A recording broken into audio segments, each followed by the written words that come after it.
Hello there, Katarn here, and it is Wednesday, my dudes. Let's do the comics. So first of all, I'd like to give a shout out to Comixology's customer support team for helping me solve an issue today. They were awesome, and thanks to them, I was able to read the comics and review them for all of you. So Comixology, you rock. First up, we got Darth Vader 21 by Charles Soule and Giuseppe Camuncoli. Fortress Vader, Part 3. The issue begins with Vader lost in thought aboard Padme's ship, and the visual of his daydream depicting a young Anakin morphing into Vader was more than a little bit unsettling.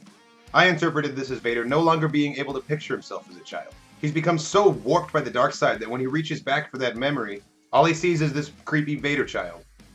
We're introduced to Colonel Alba Brenna, the Imperial architect assigned by the Emperor to build Vader's fortress for him. I was immediately reminded of Colonel Brenna from Battlefront 2, the Imperial announcer for Galactic Assault. She's a lot older in the picture, but this story is a solid 2 decades before the events of Hoth, so it made me wonder.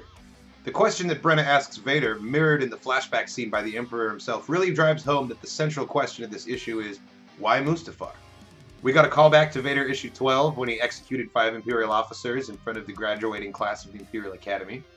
Colonel Brenna muses to herself about Vader's taste and style, trying to figure out how best to design the fortress and avoid being force-choked. And she pauses at a familiar helmet.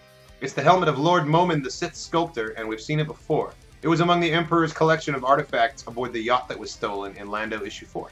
As I recall, that mask caused a bit of trouble. So Vader takes the ship down into Mustafar's atmosphere with no shields, and Brenna freaks out about it. She almost pulls her blaster on him, which would have been a career/life-ending move, but Vader reminds her of the Emperor's orders. Whatever he needs, she will do. What comes next is some of the most badass artwork I've seen all year. Camuncoli really takes it to the next level with this 2-page spread of the ship arriving on Mustafar, breaking through the atmosphere. When the ship lands, the hull has been charred beyond recognition. I think it's mostly because Vader wanted the ship to represent who he is, not who he was. Vader meditates in front of a rock, and the walls just light up with dark side energy, making for yet another really cool visual. Colonel Brenna is murdered. I guess we can rule out the Battlefront connection. And Vader comes to find her assistant possessed by the Mask of Moment, just like what happened in Lando issue 4. Vader quickly kills the assistant and notices that while possessed, he had built schematics for a fortress. One last sculpture from the ancient Sith Lord. Now this was a twist I was not expecting.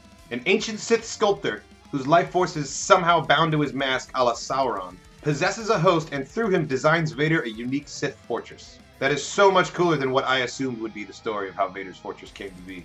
Seriously, this issue was amazing. The writing, the artwork, the references, top notch. Next up, we have the 6th and final adaptation of The Last Jedi by Gary Whitta and Michael Walsh. The issue picks up where the last one left off, at the Battle of Crate. Finn's kamikaze mission against the tractor beam felt a little bit rushed, mostly just considering it was such a substantial part of the battle in the movie. I also thought it was interesting that Finn and Rose's kiss is much more consensual in the comic. In the movie, it's very clear that Finn is not interested in Rose, and it's just kind of blindsided by the kiss. Doesn't really fight it, but also definitely doesn't kiss it back.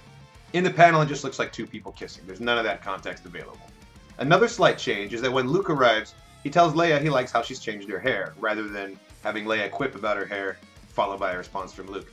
It's a minimal change, for sure, but I just thought it was interesting that they made those choices. The 2-page spread of Luke facing down the First Order was excellently drawn. One of my favorite visuals from the movie, and now one of my favorite visuals from the comic adaptation, too. The duel between Luke and Kylo was also really great, and I liked that they added in Luke's inner monologue during the scene.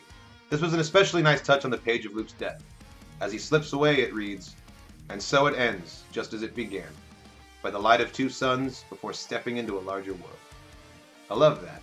This issue wraps up a faithful adaptation of the movie. The writing is solid and the artwork holds its own.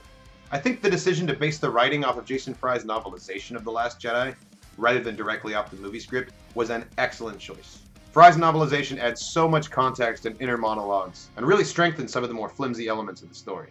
Yeah, it's been a good day for Star Wars comics. Last Jedi was solid, and oh man, that Darth Vader kicked my ass. That's it for the comics this week. Thanks for watching, everybody. Check out the rest of the channel for more content, reactions, and reviews. Leave me a comment if you have a question or something to say, and as always, may the Force be with you.